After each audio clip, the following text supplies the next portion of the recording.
Tellement de choses que je dois faire, le travail, entretenir mes relations avec ma famille, mes amis, avec aussi ce qu'on nous dit à tout moment. Il faut que tu fasses 30 minutes de sport par jour, il faut que tu veilles à ton alimentation, peut-être même vegan. Donc il faut que tu cherches des produits vraiment de bonne qualité, surtout biologiques. Et puis tu dois avoir les tâches ménagères, toujours ta maison propre, faire ton lit, payer tes factures en temps et en heure. Et en plus de ça, tu dois apprendre des langues, c'est bon pour le cerveau, c'est bon pour communiquer. Et encore, on n'en fait pas encore assez. C'est vrai que, tu vois, ça, c'est un sentiment que j'ai depuis longtemps, la culpabilité. Et cette culpabilité, j'y travaille dessus depuis un certain temps, et j'ai eu besoin d'écrire à ce sujet. Et quand j'ai écrit dans un cahier là que j'ai pour note, hein, pour avoir un peu un plan, je me suis rendu compte que c'est un sentiment que j'ai en moi depuis très longtemps. Mais là, depuis un an ou deux, j'ai commencé à travailler dessus et j'arrive à mieux gérer ça. Donc, la culpabilité, pourquoi? Un rapport avec ces tâches, c'est-à-dire que ce qui m'est arrivé souvent, c'est que tu vois, j'avais une to-do list vraiment, j'avais tout ce qu'il fallait, les 30 minutes de sport, apprendre l'anglais une demi-heure, l'espagnol une demi-heure, comme j'habite en Grèce, le grec pendant une demi-heure, pouvais faire d'autres activités, faire ceci, faire cela.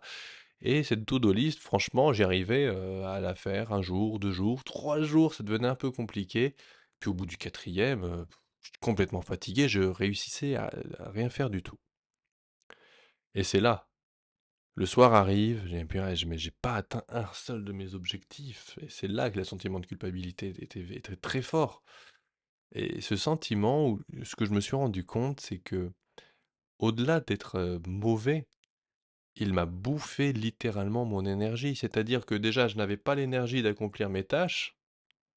Et en plus de ça, j'avais de l'énergie pour rien faire d'autre. Même regarder une série ou quoi, j'avais pas envie parce que je voulais me divertir, mais d'un autre côté, le divertissement, c'était terrible, c'était une mauvaise chose parce que voilà, tu devrais faire autre chose.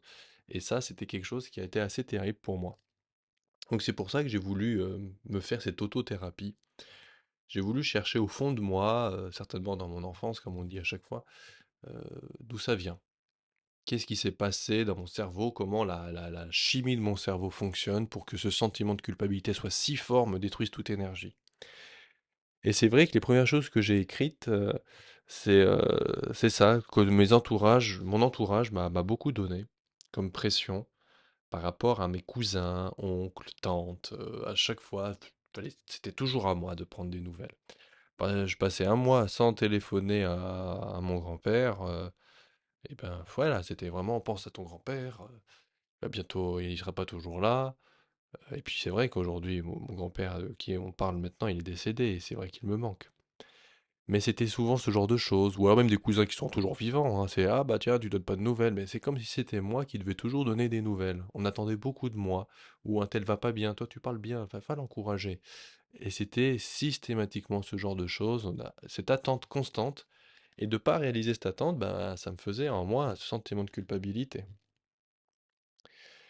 Une autre chose dans mon enfance qui m'a donné ce sentiment, c'est le football. Alors moi, à la base, le foot, quand j'avais 6 7 ans, j'aimais vraiment pas ça.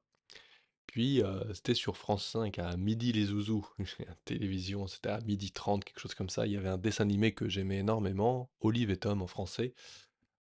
Donc la version originale, si quelqu'un m'écoute, on sait jamais, Captain Tsubasa.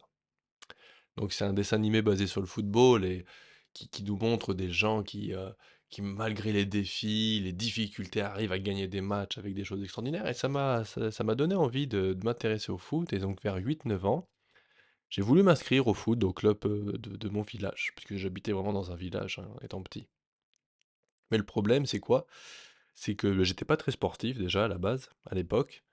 Et dans ce village, il y avait déjà tous mes copains de classe qui étaient inscrits au foot depuis l'âge de 6 ans. Donc c'était une équipe qui fonctionnait depuis peut-être 2 ans ou 3 ans, je me souviens plus exactement des dates. Donc ils avaient une certaine cohésion, et moi qui arrivais, on m'aimait pas trop à l'école, j'étais un peu bizarre, je sais pas, enfin ça sera autre chose, hein, que j'expliquerai plus tard. Mais j'ai jamais été intégré dans cette équipe. Il y avait 2 équipes, une équipe A et une équipe B, et forcément, moi j'étais dans l'équipe B. Et c'est là qu'en fait, où j'ai senti encore cette culpabilité en moi. C'est-à-dire que je m'entraînais vraiment très, très dur. C'est-à-dire qu'en rentrant de chez moi, de l'école, je faisais pas mes devoirs, je m'entraînais au foot. Et avec mon grand frère, mon petit frère, on jouait, on jouait. C'était vraiment un entraînement assez intensif. Parce que j'étais toujours animé, hein, par ce dessin animé, ce manga d'Olive et Tom. C'était vraiment quelque chose pour moi de très important et je devais devenir fort, je devais devenir plus performant. Je me suis énormément entraîné et on se prenait des raclées, mais des 9-0, 13-0, c'était terrible. Moi, j'étais défenseur quand on me faisait jouer, parce que souvent j'étais remplaçant. Et malgré tout, je sentais dans le regard de mes coéquipiers, de mon coach, que bah, parfois j'étais au foot et des fois on gagne, des fois on perd. Mais quand on est enfant, on se rend pas compte. On perd la balle ou on fait une mauvaise passe, et sur ça, on se prend un but. Et donc le coach, sans rien dire, les autres sans rien dire, me regardaient. Vous vous souvenez que j'étais quand même l'élément étranger de l'équipe. Et ce regard, je m'en souviendrai toujours, ce regard de déception et on souhaiterait que tu sois pas là. C'est comme ça que je le vivais en tout cas. C'était très fort. Je faisais beaucoup, beaucoup pour m'entraîner. Et bon, on me passait pas la balle, donc j'avais pas vraiment l'occasion de jouer hein, quand c'était les jours de match. Et c'était terrible, ce sentiment que j'avais, comme si c'était moi le responsable de ça. Et ça, c'est vraiment qu'en écrivant que je me suis rendu compte, c'est un souvenir à qui j'en ai jamais parlé, parce que moi-même, j'en avais pas conscience. Une autre chose, donc là, c'est vraiment par rapport au regard des autres, hein, mais une autre chose dont je veux parler, c'est un autre sentiment qui m'est venu, et ça a été terrible aussi. C'est quelque chose qui est assez rapidement, j'ai réussi à combattre, mais alors, je devais avoir 6 ou 7 ans. On était dans une grange chez mon grand-père, et j'étais avec un cousin et mon grand frère. Ce qui s'est passé à ce moment-là, c'est mon cousin qui se dispute avec mon frère. Et moi, je aimais bien mon cousin. Bon, voilà. Et puis on est enfant, on réfléchit pas. Et c'est pour ça que je dis que c'est pas une cabane, mais plutôt une grange. C'est qu'il y avait des outils qui traînaient à droite, à gauche. Et donc mon frère est sorti de cette cabane. Donc nous, on était un peu en hauteur hein, par rapport à la cour de chez mon grand-père. Il est passé devant et dans cette grange, il y avait un pied de biche qui traînait. Donc une barre en fer, hein, pour ceux qui connaissent pas, si quelqu'un m'écoute toutefois. Et cette barre en fer, je l'ai pris. Et pour que mon cousin soit fier de moi, je l'ai jeté sur mon frère depuis la hauteur. Donc en hauteur, mon frère marchait dans la cour et le pied de biche, il lui est passé juste derrière la tête. Et il ne l'a pas pris parce qu'il marchait. Et donc il est pas mort. Il n'y a rien de mal qui s'est passé. Mais c'est au fond de moi, j'ai vécu la mort de mon frère en fait. C'est-à-dire que je me dis, mais si c'était pris ça, je l'aurais tué. Je l'aurais tué. Et qu'est-ce qui serait passé après? Une tristesse horrible, donc ce sentiment de culpabilité atroce d'avoir tué son frère pour rien. Je savais même pas pourquoi je lui avais jeté ce pied de biche. La culpabilité que mes parents, mes proches m'auraient fait peser sur moi à l'enterrement de mon frère. J'ai vécu tout ça dans ma tête, j'en ai parlé à personne. Mais je l'ai vécu longtemps. C'était et cette réalité alternative. Ça, c'est horrible. Vivre quelque chose qui n'est jamais arrivé et de ressentir ces émotions négatives, au fond, ça m'a hanté très longtemps. Et assez rapidement, vers la fin de l'adolescence, ça c'est quand même quelque chose que j'ai réussi à combattre. euh, de forcer mon esprit, en fait, de se dire, bon, cette réalité n'est pas arrivée. Par exemple, quand mon grand frère, lui-même, il avait juste le permis, il a doublé une voiture, il roulait un peu vite, et il y avait des piétons qu'on n'avait pas vus, qui étaient sur le point de traverser. Il a failli renverser ces piétons. Et pareil, je voyais qu'il commençait à vivre, vivre ça, hein. C'est-à-dire que vivre cet enterrement, ça, le fait d'avoir écrasé une mère et son fils qui avait peut-être 6 7 ans, c'était horrible. Il l'a pas fait. Et je me souviens que j'avais déjà travaillé sur ça et je lui ai dit, écoute, ça ne s'est pas passé. N'essaye pas de vivre des émotions d'un événement qui n'est pas arrivé. C'est du passé. Alors c'est sûr que ça aurait été horrible, mais ce n'est pas arrivé. Ne vis pas ça. Et ça, c'est vrai que plusieurs fois, ça m'est arrivé à d'autres occasions, j'imagine. J'ai pas d'autres exemples en tête, mais vivre, et je pense que tu comprends ce que je veux dire. Imaginer ce qui aurait pu se passer dans certaines situations et vivre toutes ces émotions négatives. Et le pire, bon là c'est un autre point, c'est pas pour la culpabilité, mais le stress hein, de vivre des événements futurs qui ne sont pas encore arrivés, de déjà les vivre à l'avance. Je crois qu'il y a un proverbe africain qui dit ne traverse pas le pont avant d'être arrivé au pont. Et c'est vrai que beaucoup, je pense que on vit des événements terribles, on stresse des événements en avance, on imagine mais si peut-être ça va se passer comme ça ou comme ça ou comme ça, et puis finalement ça n'arrive jamais.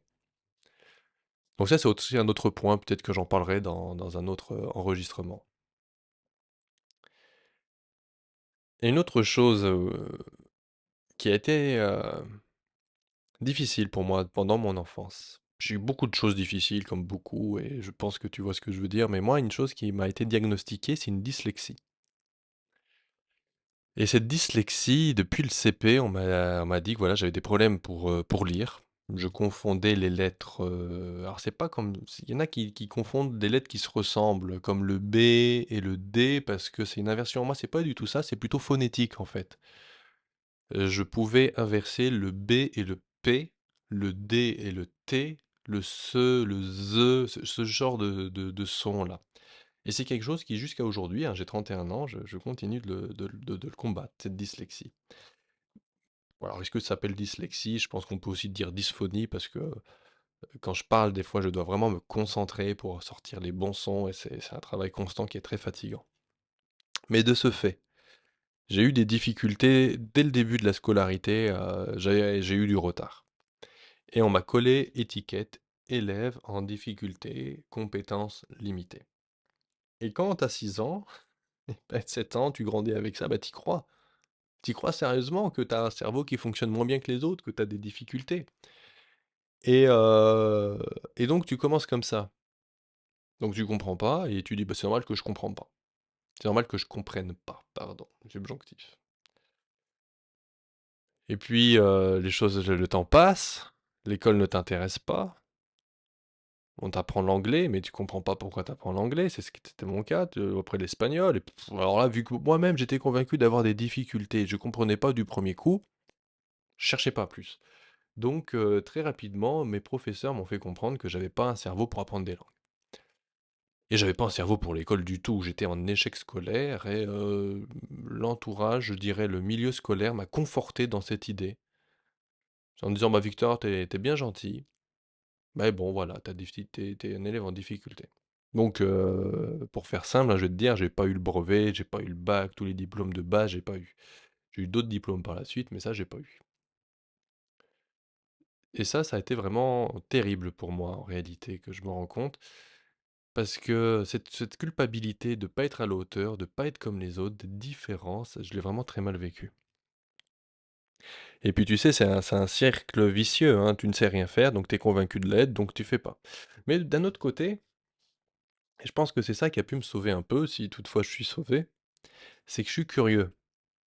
Et donc j'ai quand même voulu essayer plein de choses. Et là encore, j'ai voulu essayer tout un tas de choses. Et dans un premier temps, ça m'a pas servi. J'aurais mieux fait de pas être curieux. Enfin, je sais pas. Mais je voulais essayer des choses. Par exemple, un jour, je me souviens à l'adolescence, j'ai voulu essayer la couture. Personne m'a jamais montré comment ça fonctionne. Et j'ai regardé un petit peu vite fait à la télé comment certains fonctionnaient. Donc j'ai acheté du tissu. J'ai été... Ah, c'était même pas l'adolescence. Non, j'étais jeune adulte. J'étais jeune adulte. Je devais avoir 18 ans. J'avais déjà ma voiture. Donc j'ai été chercher dans une boutique de tissu du jean.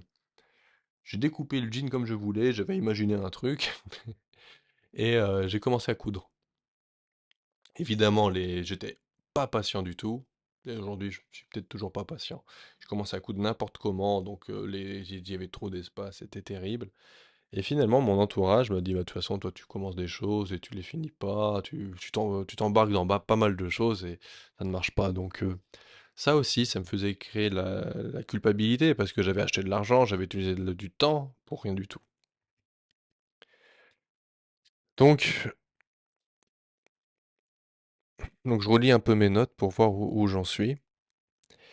Mais si je peux encore avoir quelques mots sur ma dyslexie, c'est aussi bien l'échec scolaire, mais aussi les moqueries que j'ai eues.